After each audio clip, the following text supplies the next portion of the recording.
오늘은 저희들이 읽은 본문 내용을 중심으로 해서 두 가지 주제를 같이 생각해 보려고 합니다. 첫째는 세금에 관하여고요. 두 번째는 부활에 관하여입니다.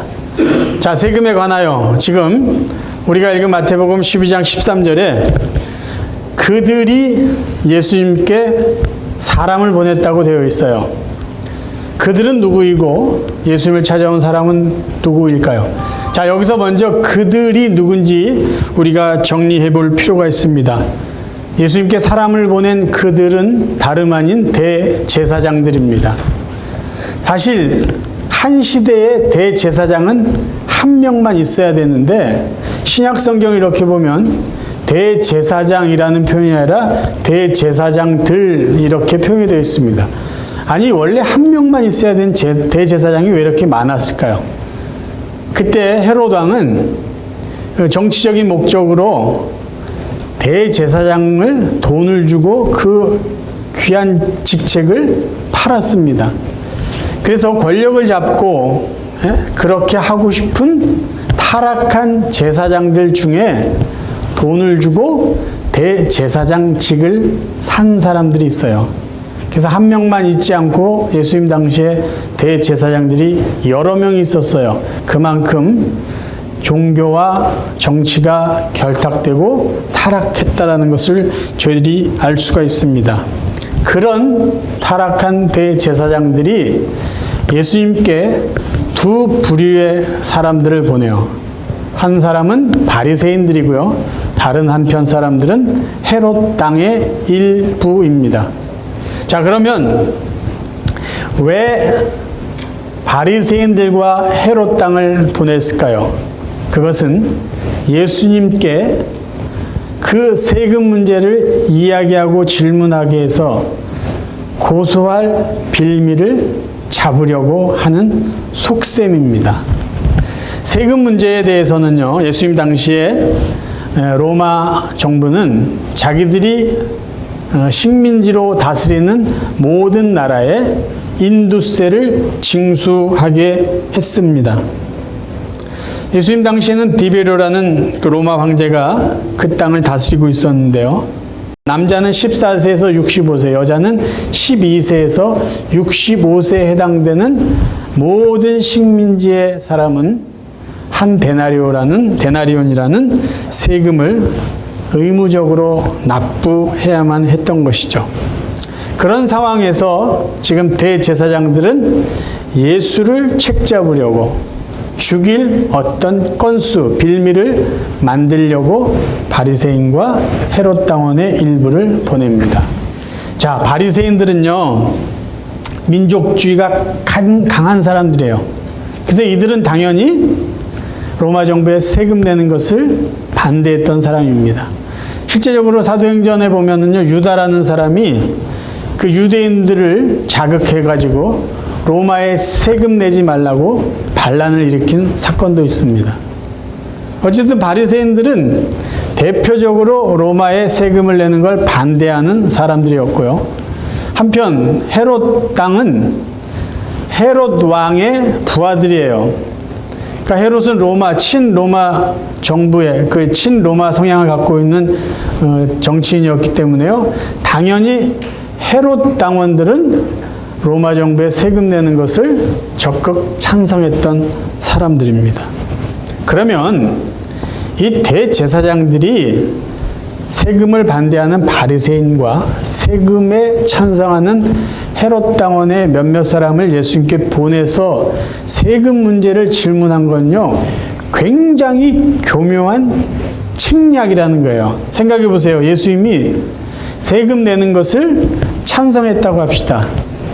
그럼 대부분 유대인들, 로마의 어떤 통치나 식민지 지배받는 것에 거부감을 느끼고 있었던 그 사람들이 예수님이 세금 내는 거 찬성한다고 한다면 가만히 있었겠어요? 그동안 예수님을 메시아다, 우리나라의 임금으로 삼자라고 했던 사람들이 가만히 있었을까요? 그런 속셈이 있었어요. 그럼 반대로 세금 내는 것을 반대했다고 합시다. 세금 내지 말자. 그런 거 내면 안 된다 그러면 이건 정치적인 문제가 되는 거예요. 그러면 로마 군인들이 당장 예수님을 체포했을 것입니다. 이렇게 대답해도 안 되고 저렇게 대답해도 안 될 그런 트랩을 만든 거예요. 그러기 위해서 대제사장들이 바리새인과 헤롯 당원들을 예수님께 보낸 겁니다. 그럼 예수님은 어떻게 대답했을까요? 본문 마가복음 12장 17절입니다. 예수께서 이르시되 가이사의 것은 가이사에게, 하나님의 것은 하나님께 바치라. 여기서 우리가 먼저 이해하고 넘어가야 될 것이 있어요. 이 말을 한때는 정교 분리의 개념으로 이해하기도 했습니다. 무슨 말이요? 정치는 정치, 종교는 종교라는 거죠. 가이사의 것은 가이사의 것, 하나님의 것은 하나님의 것. 그러니까 정치하는 사람들은 교회 일에 간섭하지 말고 종교에 관련된 사람들은, 종사하는 사람들은 정치에 관여하지 말아라. 그런 식으로 이해하고 적용해 왔습니다. 그래서 한때는 그리스도인들이요, 사회 문제, 국가 문제 관여하지 말아라, 신경 쓰지 말아라. 오직 영혼 구원에만 관심을 갖고 종교 생활만 해라. 그런 식으로 이야기 되어 오기도 했던 구절입니다. 근데 사실 이 말은요, 정치 따로 종교 따로 그렇게 분리해서 이해할 말씀은 아닙니다. 지금 이 문장에서 예수님이 강조하시는 것은요, 가이사가 아니라 하나님입니다. 하나님. 자, 현대어 성경으로 이 17절을 다시 한번 읽겠습니다. 현대어 성경입니다. 그러자 예수께서 말씀하셨다. 그렇다면 가이사의 것은 가이사에게 바쳐라. 그러나 하나님의 것은 하나님께 바쳐야 한다. 예수님이 지금 강조하시는 핵심은 뭘까요? 하나님의 것이에요. 하나님의 것은 하나님께 바쳐야 된다라는 말씀이에요. 지금 예수님이 세금 문제에 대해서는요, 너희들 지금 질문하는 바리새인이나 헤롯 당원들에게 어떻게 보면 맡겼습니다. 그게 가이사의 것이라면 가이사에게 바쳐. 근데 지금 중요한 거, 예수님이 말씀하시고자 하는 것은 너희들이 세금 문제에서 이렇게 생각하든 저렇게 생각하든 중요한 게 있는데 그건 뭐냐면 너희들은 하나님의 백성이기 때문에 하나님의 것은 하나님께 반드시 바쳐야 된다는 거예요. 그 의미가 어디에 있냐? 그러나에 있습니다. 가이사의 것? 그래, 바쳐. 너희들이 알아서 할 일이야. 하지만 그러나 하나님의 백성들이라면 하나님의 것을 하나님 앞에 드려야 된다는 거예요. 이 말은 뭐냐 하면 너희들이 정치적인 성향이 다를 수 있고 너희들이 사람들에 대한 이해가 다를 수 있을지 몰라도 너희들은 하나님의 백성이기 때문에 하나님을 바르게 최선을 다하여 섬겨야 된다는 말씀이에요. 여러분 보세요. 당시 유대인들은요, 로마 정부에서 발행한 돈을 사용하지 않았습니다. 그러니까 로마에서 발행한 동전에는요, 황제의 얼굴이 새겨져 있기 때문에 유대인들은 그 동전을 들고 다니거나 그것을 사용하는 것 자체를 우상 숭배의 개념으로 여겼어요. 자, 지금 예수님이 말씀하신 이 데나리온 한쪽 편에는 어떻게 디자인이 되어 있냐 하면요, 황제 티베리우스의 얼굴이 새겨져 있습니다. 그리고 그 동전에는요, 티베리우스 황제 신의 아들 존엄자라는 글이 새겨져 있어요. 그 예수님이 그거를 읽어보라고 말한 거예요. 그리고 다른 쪽에는요, 로마 황제의 어머니의 그림이 그려져 있고 그 밑에는 지극히 높은 사제라는 글이 새겨져 있습니다. 그러니까 로마에서 만든 동전에는 황제의 얼굴이 새겨져 있어요. 그리고 뭐라고 되어 있다고요? 신의 아들. 유대인들은요, 그거를 사용하고 싶지 않았던 거예요. 근데 지금 본문에서 예수님이 동전을 가져오라고 했는데 가져온 동전이 바로 로마 황제의 얼굴이 그려져 있는 동전이었어요. 그러면 이 동전을 전해준 사람은요, 로마 정부의 그런 것들에 대해서 거부 반응이 없었던 사람이죠. 실제로 유대인들은 이 동전을 아예 사용하지 않았고요. 그들이 성전세를 내는 의무가 있었잖아요. 성전세를 냈을 때도 로마에서 발행한 동전이 아니라 두로에서 만든 두로의 데나리온이라고 하는데 그것만을 사용했습니다.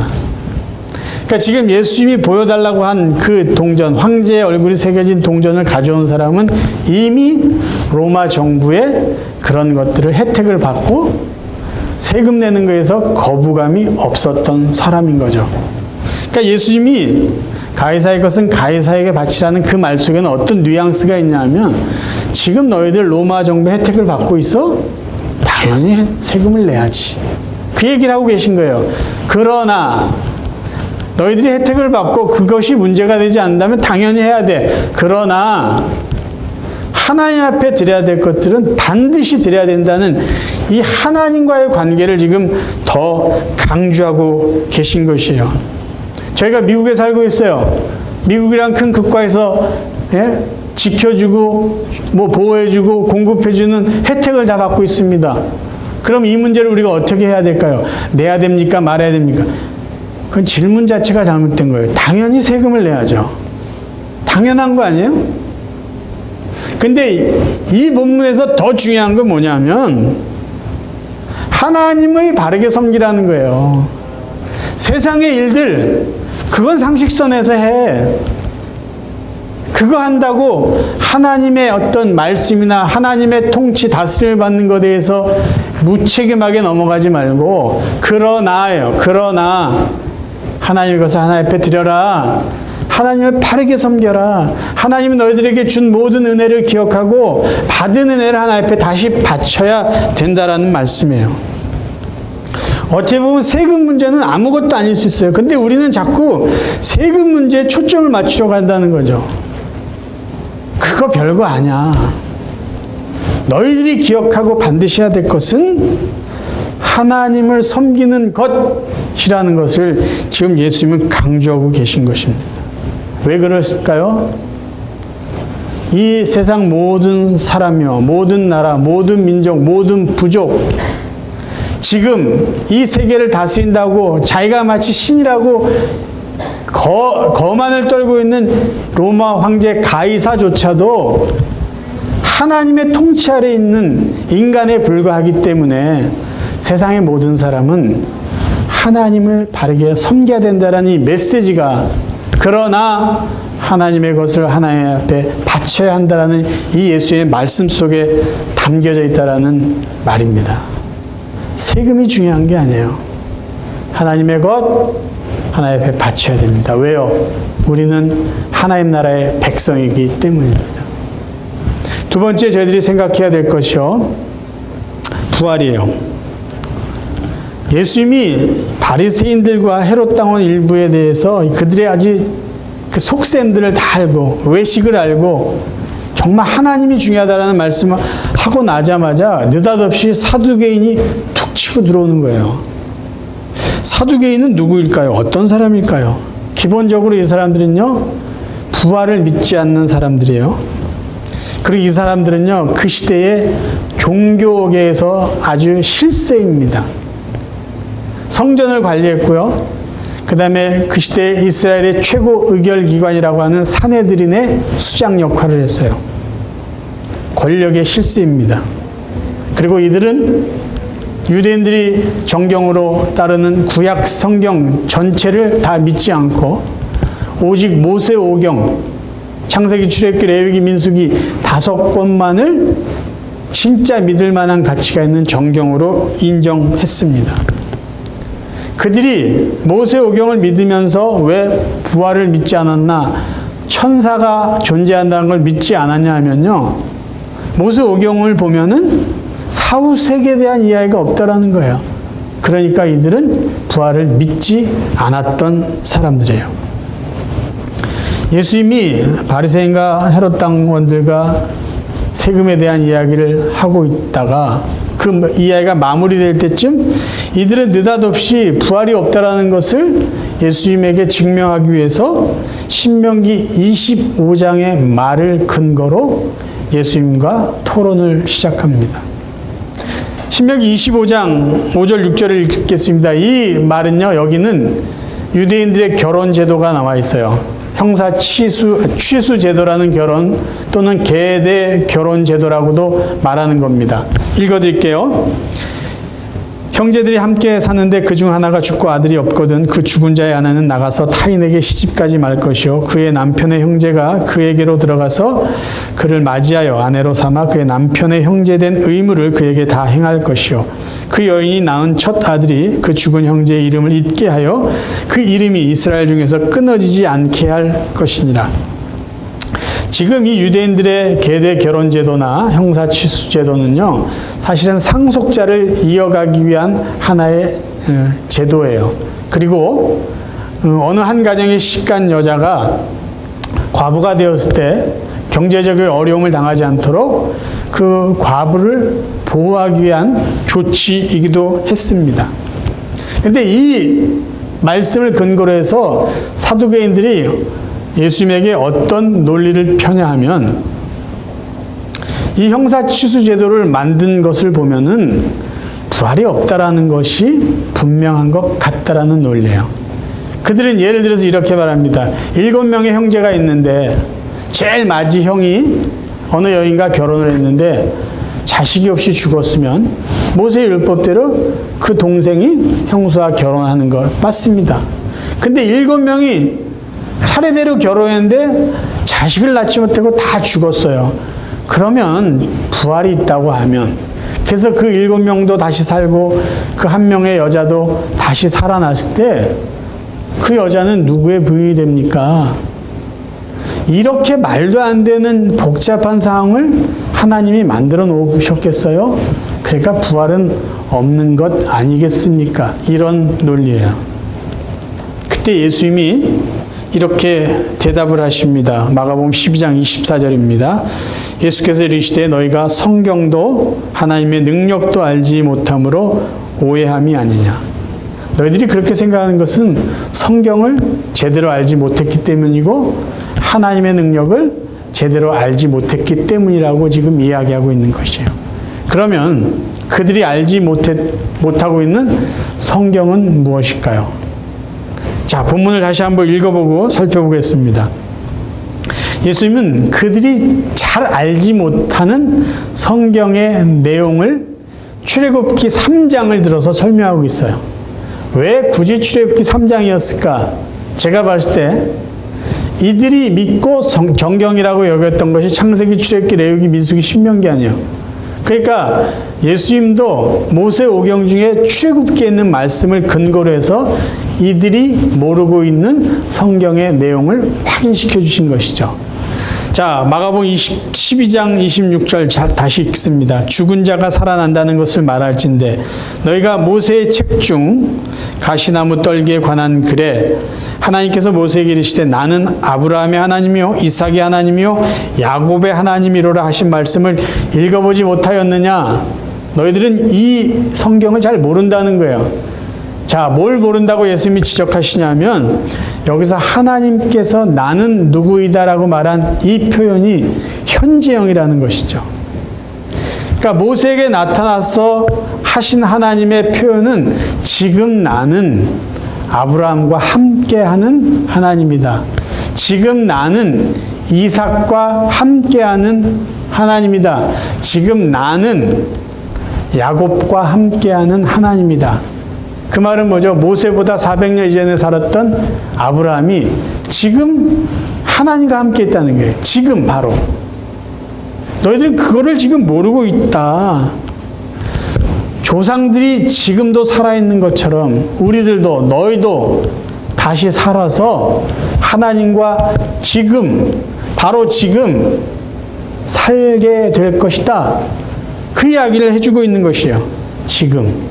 하나님은 지금도 살아계시고 너희 조상도 부활해서 지금 그 하나님과 살고 있다. 그 말씀을 하시는 거죠. 성경을 바르게 알아라. 그러면 부활이 있다는 것을 너희들은 인정할 수밖에 없을 것이다. 그 말씀하고 계세요. 두 번째, 그들이 몰랐던 것은 하나님의 능력입니다. 마가복음 12장 26절 전반 부분에 이런 표현이 있어요. 죽은 자가 살아난다는 것을 말할진대. 이 표현은요, 수동태예요. 죽은 자가 저절로 살아난다는 게 아니라 죽은 자가 살아나진다는 거예요. 그럼 누가 죽은 자를 살게 해 줄까요? 사람은 죽습니다. 근데 죽은 사람을 하나님이 다시 살려주신다는 거예요. 그게 하나님의 능력이라는 거예요. 사람이 살고 싶어서 살고 그런 게 아니라는 거죠.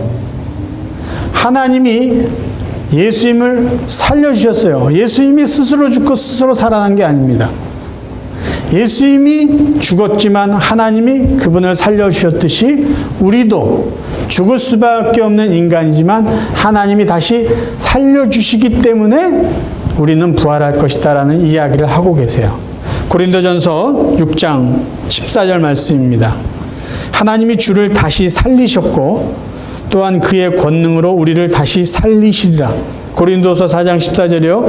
주 예수를 다시 살리신 이가 예수와 함께 우리도 다시 살리사 너희와 함께 그 앞에 서게 하실 줄을 아노라. 하나님의 능력이라는 거예요. 너희들이 하나님의 능력을 제대로 알면은 부활한다. 그것을 다시금 예수님이 가르쳐주고 계세요. 그래서 잘 알지 못해서 바르게 알지 못해서 오해하고 있는 그들을 예수님이 다시 한번 꾸짖고 계신 것이죠. 너희들이 오해하고 있다. 근데 사실은요, 몰라서 오해한 게 아니라 인정하고 싶지 않아서 하나님의 말씀을 왜곡하고 있었던 사람이 바로 사두개인들이에요. 왜냐하면 창세기 보면 이미 천사들이 여러 차례 등장하고 있습니다. 천사가 분명히 등장함에도 불구하고 그들은 천사가 없다라고 이야기를 했어요. 그래서 부활이 없습니다라고 믿고 싶었어요. 왜 그랬을까요? 그들은 이 세상이 너무 좋았어요. 이 땅에서 사는 게 부족함이 없었어요. 권력이 있었어요. 돈이 있었어요. 돈을 갖고 자기 과시도 했고요. 권력을 가지고 사람들을 다스리고 있었어요. 그들의 관심은요, 하늘나라에 있지 않았습니다. 그들의 관심은 오직 이 세상뿐이에요. 정말 그들에게 중요한 것은 무엇이었을까요? 이 세상에서 자기들의 권력과 부를 누리면서 살다가 죽는 것? 그게 정말 그들에게 중요한 것이었을까요? 아니면 이 세상에서 조금 불편하더라도 하나님이 예배 놓으신 천국에 부활의 몸으로 가서 영원히 사는 것, 어느 것이 중요할까요? 근데 그들은 영원히 하늘나라에 사는 것에 대해서 관심이 없고 지금 이대로 그저 편하게 권력을 누리면서 사는 것, 그것이 더 중요하다고 생각했던 사람들이에요. 사실 부활을 생각한다면요, 하늘나라를 생각한다면 해야 될 일과 하지 말아야 될 일들이 있습니다.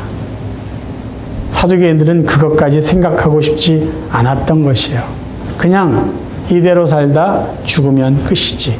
그렇게 믿고 싶었던 것이에요. 여러분, 부활이라는 건요, 기독교에 있어서 가장 핵심 진리이고 우리가 반드시 믿어야 될 믿음의 내용입니다. 저는 오늘 말씀을 준비하면서 우리의 삶의 부활이 반드시 있어야 되는 이유가 무엇인지 다시 한번 생각하고 정리해 보았어요. 우리에게 부활이 반드시 있어야 되는 첫 번째 이유는 뭐냐면요, 그래야 우리가 죄 용서받고 그래야 우리가 영원한 생명을 받아 천국 가서 살 수 있기 때문이에요. 그건 우리의 믿음의 고백이고 성경에 기록된 말씀입니다. 고린도전서 15장 17절, 그리스도께서 다시 살아나신 일이 없으면 너희의 믿음도 헛되고 너희가 여전히 죄 가운데 있을 것이요. 부활이 없으면 예수님의 부활도 없어요. 우리의 부활도 없어요. 우리 그냥 끝 아니에요? 그냥 이 세상의 끝이에요. 그래서 부활이 있어야만 되는 또 다른 이유 하나는 뭐냐면요, 부활이 있어야만 예수님이 약속하신 그것에 그 약속이 의미가 있다라는 거예요. 예수님이 어떤 약속을 하셨냐면요, 마태오 16장 27절, 인자가 하나님의 영광으로 그 천사들과 함께 오리니 그때 각 사람이 행한 대로 갚으리라. 예수님이 하나님의 영광으로 천사들과 함께 오리니라는 이 말은요, 예수님이 마지막 때에 재림하실 것을 말씀하신 거고 그때에 부활의 일들이 일어날 것을 암시적으로 말씀하신 겁니다. 데살로니가전서 4장 16절 말씀을 보면 지금 예수님이 천사들과 함께 오리니 그 상황이 어떤 상황인지를 우리가 이해할 수 있어요. 주께서 호령과 천사장의 소리와 하나님의 나팔 소리로 친히 하늘로부터 강림하시리니 이것이 바로 마태복음 26장 27절의 그 모습이에요. 자, 그때 어떤 일이 일어나냐? 그리스도 안에서 죽은 자들이 먼저 일어나고 그 후에 우리 살아남은 자들도 그들과 함께 구름 속으로 끌어올려 공중에서 주를 영접하게 하리니 그리하여 우리가 항상 주와 함께 있으리라. 우리가 그냥 알고 있듯이 휴거의 그 내용이에요. 그러니까 예수님이 천사들과 함께 이 땅에 올 그때 부활의 일들이 일어난다라는 이야기죠. 쉽게 말씀드리면. 그럼 왜 오실까요? 우리에게 새하늘과 새 땅을 주시기 위해서 오시는데 빈손으로 오시지 않고 예수님이 약속하신 것은요. 우리가 이 땅에서 어떻게 살았는지 우리의 삶을 평가하신 후에 상을 가지고 오신다는 말씀이에요. 그럼 이 약속이요. 부활이 없다면요. 다 뭐예요? 헛된 약속이라는 거예요. 공약이에요. 공약. 예수님이 분명히 약속하셨잖아요. 내가 그때 내려올 것이다. 다시 올 것이다. 그럼 너희들이 부활할 것이고 내가 가져온 상을 내가 너희들에게 주겠다. 이런 예수님의 그 모든 약속들이요. 다 거짓말이 된다는 것이에요. 그리고요. 예수님이 우리에게 주실 상은 어떤 상일까요? 부활하기 전까지 우리가 이 땅에서 살아갔던 삶을 평가해주고 주시는 상이에요. 그래서 만약에 우리에게 부활이 없다면요, 우리는요, 하나님 말씀대로 살 이유도 없어요. 그냥 내가 하고 싶은 대로 살다가 죽으면 되잖아요. 왜 사두개인들이 의도적으로 부활이 없다고 믿고 싶어 했을까? 바로 이 부분이라고 저는 생각을 해요. 그냥 이대로 편하게 내가 하고 싶은 대로 하고, 내가 쓰고 싶은 대로 쓰고, 예? 내가 뭐 다른 사람을 착취하든 말든, 내 마음대로 그냥 살다가 죽어서 그렇게 인생이 다 끝나기를 그들이 바랬던 거예요. 근데 만약에 그렇지 않고 내가 어떻게 살았는지 부활 후에 하나님이 평가해서 상을 준다. 거기까지 믿으면은 지금 그들이 누리고 마음대로 살아가는 것이 불편하게 된다라는 것이죠. 예수님의 부활을 분명히 믿고 그래서 하나님이 주신 상을 바라보며 살았던 바울의 삶과 고백을 한번 같이 나누겠습니다. 디모데후서 4장 7절 8절이에요. 나는 선한 싸움을 싸우고 나의 달려갈 길을 마치고 믿음을 지켰으니 이제 후로는 나를 위하여 의의 면류관이 예비되었으므로 주 곧 의로우신 재판장이 그날에 내게 주실 것이며 내게만 아니라 주의 나타나심을 사모하는 모든 자에게도니라. 여러분, 왜 바울이 그렇게 최선을 다해서 복음을 전하고 하나님이 기뻐하실 일을 하기 위해서 자기 삶을 절제하고 희생하면서 살았을까요? 부활을 믿었기 때문이에요. 그리고 하나님이 그에게 주실 상에 대한 약속을 그가 믿었기 때문이에요. 선한 싸움을 싸웠어요. 하나님이 자기에게 주신 그 책임을, 달려갈 길을 다 마치고 믿음을 지켰어요. 그랬을 때 하나님이 뭘 그에게 주신다고 그가 믿었어요? 의의 면류관, 의로운 재판장이 그날에 내게 주실 것이고. 근데 자기한테만 주나요? 아니죠.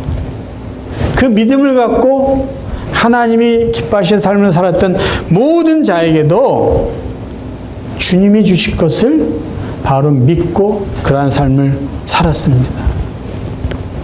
말씀을 정리하겠습니다. 모든 사람들의 인생에서 중요한 것은 무엇일까요? 그래요. 사람과의 관계 중요합니다.